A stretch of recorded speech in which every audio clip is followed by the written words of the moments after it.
राज्यातील विशेषतः सत्ताधारी पक्षातील कलंकित, भ्रष्टाचारी व असंवेदनशील मंत्री असतील, आमदार असतील, यांना ताबडतोब बडतर्फ केलं पाहिजे ही मागणी घेऊन महामहिम राज्यपाल महोदयाची भेट आज शिवसेनेच्या सगळ्या शिष्टमंडळाने घेतली।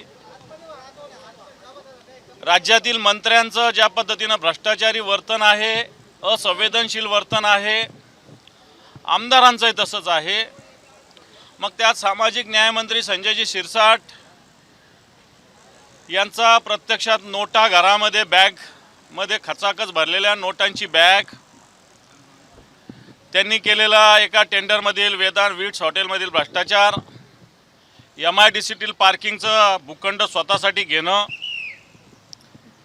त्याचप्रमाणे राज्याचे कृषी मंत्री माणिकराव कोकाटेंनी शेतकऱ्यांविषयी गैरउद्गार काढणं, ढेकळाचे पंचनामे करायचे का, कृषी खातं ओसाडगावची पाटीलकी आहे। आणि हेच मंत्री जे लोकशाहीचं मंदिर विधान भवन विधिमंडळ समजलं जातं आहे, या ठिकाणी या सभागृहात रम्मी खेळताना आढळलेले आहेत। त्याची सगळ्या महाराष्ट्रानं मला असं वाटतं त्याचं दर्शन घेतलेलं आहे असं म्हणावं लागेल, कारण शेतकऱ्यांच्या भावनेशी किती असंवेदनशीलतेनं खेळणं आहे हा प्रकार याच्यातून दिसलेला आहे। दुसरं, राज्याचे गृहराज्यमंत्री योगेश कदम यांच्या आईच्या नावावरचा डान्स बार, इथं 22 बाला पकडल्या गेल्या। डान्स बार राज्याचा गृहराज्यमंत्री इनलिगल डान्स बार चालवतो, त्याला पोलीस पकडतात आणि मग राज्याचे मुख्यमंत्री, राज्याचे गृहमंत्री कॅबिनेट असलेलं हे झोपलेलं आहे का हा प्रश्न आहे। गृहराज्यमंत्रीच जर मला असं वाटतं अशा पद्धतीनं डान्स बार चालवणार तर राज्याच्या बाकीच्या जनतेनं काय केलं पाहिजे। हेच गृहराज्यमंत्री स्वतःच्या मतदारसंघात वाळू खऱ्या अर्थानं घरकुलाला दिली पाहिजे, सर्वसामान्याला दिली पाहिजे, याच्याऐवजी वाळूचा साठा करून स्वतःच्या स्वार्थासाठी वापरतात। हे गृहराज्यमंत्री योगेश कदम हनी ट्रॅपच्या विषयी ज्या पद्धतीनं महाराष्ट्रात अंगुली निर्देश जात आहे, काही मंत्र्यांचा याच्यात सहभाग आहे। एकनाथ खडसे साहेबांनी मागच्या आठवड्यामध्ये ह्या विषयाला सातत्यानं आवाज उठवलेला आहे। ठाणे बोरिवलीच्या बोगद्याच्या रस्त्याच्या प्रकरणात आपल्या सगळ्या महाराष्ट्राला माहिती आहे 3300 कोटी रुपयाचं टेंडर या सगळ्याच्यात घेतलेलं आहे। मग मीरा भाईंदरमध्ये सरनाईकांचा विषय असेल, त्याचप्रमाणे ज्या पद्धतीनं आमदारांचं वर्तन असेल, मग पडळकर ख्रिश्चनांचा सैराट करा, हे काय भानगड आहे, पाद्र्यांना ठोकून काढा। एका म्हाताऱ्या आईची जवळपास 17 एकर जमीन हडप केली। त्याचप्रमाणे नितेश राणे ज्या पद्धतीनं बोलतात ते एक सगळ्यासमोर आहे। एक आमदार कॅन्टीनमध्ये एका वेटरला मारतात आहे। एक आमदार जे अंदाज समितीचे आहेत अर्जुन खोतकर यांच्या समितीच्या दौऱ्याच्या दरम्यान कोट्यवधी रुपये धुळ्यामध्ये सापडतात आहे। अक्कलकोटमध्ये संभाजी ब्रिगेडवर हल्ला झाला तर लातूरमध्ये छावा संघटनेच्या कार्यकर्त्यावर हल्ले केले, सत्ताधारी पक्षाच्या लोकांनी हे सगळे केलेले आहे। आणि म्हणून अशा पद्धतीनं काही खुनाचे प्रकरण आहे ज्याच्यात सत्ताधारी पक्षाचे लोक आढळले, त्याचा तपास होत नाही। आणि म्हणून या संदर्भात सरकार तर काही ऐकत नाही, सरकारला या गोष्टीचं सरकार उलट या सगळ्या अशा चुकीच्या गोष्टीचं समर्थन करत आहे। आणि म्हणून न्याय मागण्यासाठी आम्ही माननीय राज्यपाल महोदयांकडे आलेलो आहे। राज्यपाल महोदय न्याय देतील अशी अपेक्षा आहे। राज्यपालांनी न्याय नाही दिला तर आम्ही जनतेच्या दरबारात जाऊ, जनतेच्या दरबारात जाऊन आम्ही राष्ट्रपतींना सुद्धा भेटण्याचा प्रयत्न करू। परंतु निश्चित या महाराष्ट्रातील जे कलंकित मंत्री आहे, भ्रष्टाचारी मंत्री आहे, असंवेदनशीलतेचा कळस महाराष्ट्रातील या महायुतीच्या सरकारने गाठलेला आहे, याला बडतर्फ केलं पाहिजे, या मंत्र्यांना घरी बसवलं पाहिजे, ही मागणी घेऊन आम्ही माननीय राज्यपालांची आज भेट घेतलेली आहे।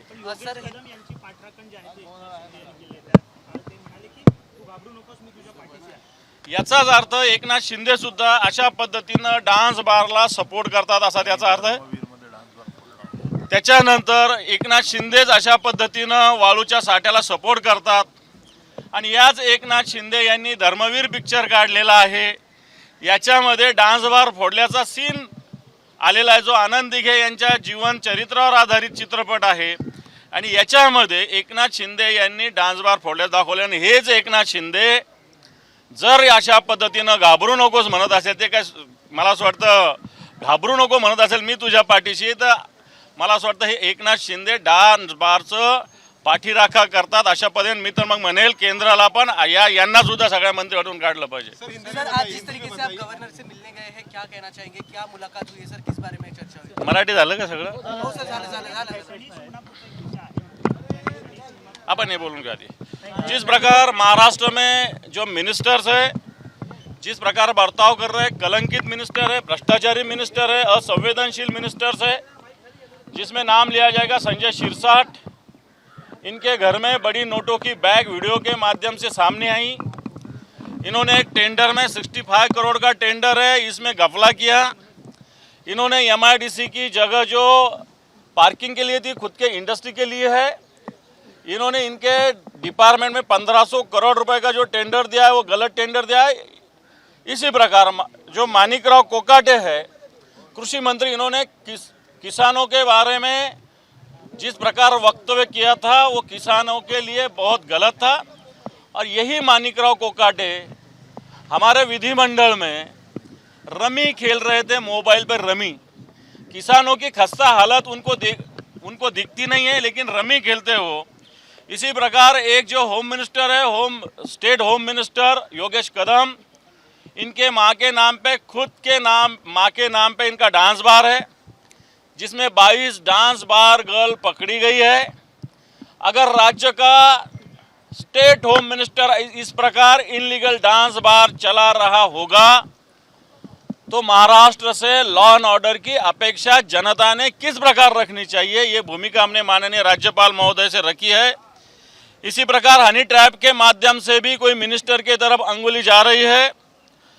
कुछ एक टेंडर थाने बोरोली का था, वो भी 3,500 करोड़ अब हो गया है. और बहुत सारे मिनिस्टर है, बहुत सारे MLA जिन्होंने जिस प्रकार का बर्ताव किया जो महाराष्ट्र के लिए हानिकारक है. और इसके वजह से महाराष्ट्र के इन मिनिस्टरों पे, इन MLA पे कार्रवाई की जाए. सरकार तो कुछ सुन नहीं रही. अभी आपने बताया कि एकनाथ शिंदे जी कहते हैं कि आप डर मत मैं पे पीछे, इसका मतलब सरकार कुछ नहीं कर रही है, सरकार के CM DCM कुछ कर नहीं रहे. इसलिए हमने माननीय राज्यपाल महोदय से दरखास्त की है कि इस प्रकार का काम महाराष्ट्र में चल रहा है, महाराष्ट्र की प्रतिमा मलिन करने का काम, खराब करने का काम हो रहा है, इसके खिलाफ आपने कार्रवाई करनी चाहिए. ये देखो हमने बताया ना, संजय शिरसाट, माणिकराव कोटकाटे, योगेश कदम, संजय राठौड़, प्रताप सरनाइक, ये लोगों के नाम बताए हमने. जानकारी ऐसी सामने आई है कि 14,000 पुरुष हैं जिनको लाड़की बहन योजना का लाभ. मैं समझता हूँ पहले ये इश्यू होने दो, बाद में बात करेंगे. सर लाड़की बहन योजना से कितने सारे पुरुष हैं उनको निकाला गया. चुनाव जिस वजह से जीता गया, जिस योजना के वजह से सरकार अस्तित्व में आई, उसी में सबसे बड़ा स्कैम हो रहा है. आप विपक्ष में, आपको नहीं लगता कि इस पे सरकार ने जिस प्रकार ये योजना लागू की है, ये योजना बहन को लाडली लागू की थी. फिर इसमें कुछ बहनें सरकार में ऑफिसर थी, इनकम टैक्स भरती थी, उनको भी फायदा पहुंचाया गया. और बहनों के बजाय कई भाइयों को भी फायदा इसका पहुंचा गया. लेकिन सरकार ने उस वक्त ही ये सब फॉर्म रजिस्ट्रेशन था पूरा देख के करना चाहिए था, लेकिन सरकार ने नहीं किया, वोटों के लालच के पीछे लग के.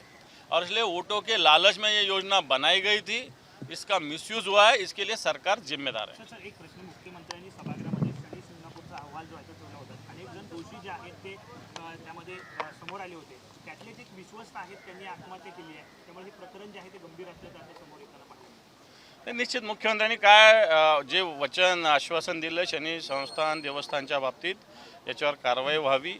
निश्चित याच्याविषयी कोणी आत्महत्या केली, कशा पद्धतीने केली याचा सुद्धा तपास व्हावा, अशा प्रकारची मागणी आम्ही करू. ये देखो, अगर कोई रेव पार्टी कर रहा है तो उस पर कार्रवाई होनी चाहिए.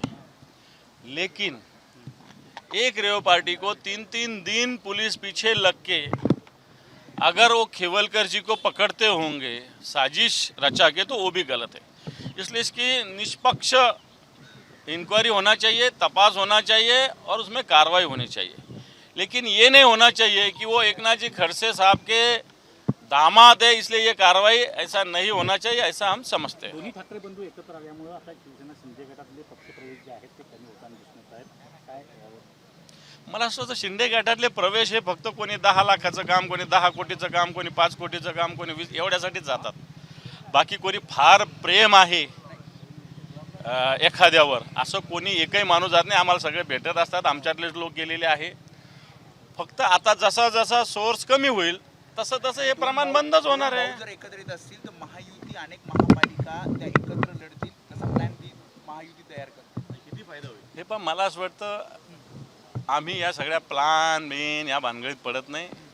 जे काही जनता ठरवत असते, जनतेच्या दरबारात जायचं, जनतेच्या कोर्टात जायचं आणि लढायचं, ही आमची भूमिका आहे. बाकी plan A, plan B, plan C, plan D या भानगडीने महायुतीला कोणाला जर महायुती एकत्र लढली किंवा तुम्हाला फायदा होईल जर दोन भाऊ एकत्र आले तर. एकन एक केल्यावर 2 नाही 3 होत असतं, 4 होत असतं, तेव्हा आले तर फायदा होईलच ना, नाही काय म्हणणार. सोमवारपर्यंत माणिकराव कोकाट्यांबाबत निर्णय घेऊ असं म्हटले होते. तो आज आता अजूनपर्यंत तरी काही तसा निर्णय झालेला दिसत नाही.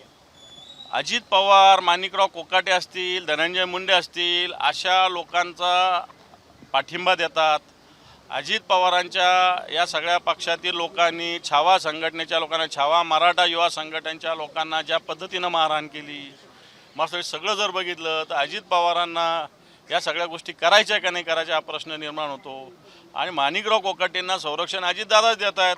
फ्लॅट इनलिगल चुकीचं घेतलं त्याला वाचवलं, शेतकऱ्याविषयी चुकीचं वक्तव्य केलं त्याला वाचवलं. आता विधिमंडळात रम्मी घेतात, आता पुढच्या अधिवेशनाला आम्ही सांगू सगळ्या आमदारांना पत्त्याचे कॅटच घेऊन विधान भवनात जा ना. नागपूरमध्ये एका बिअर बारमध्ये एक सरकारी अधिकारी गव्हर्नमेंटच्या फाईलवर सही करत असल्याचा समोर आलेला आहे.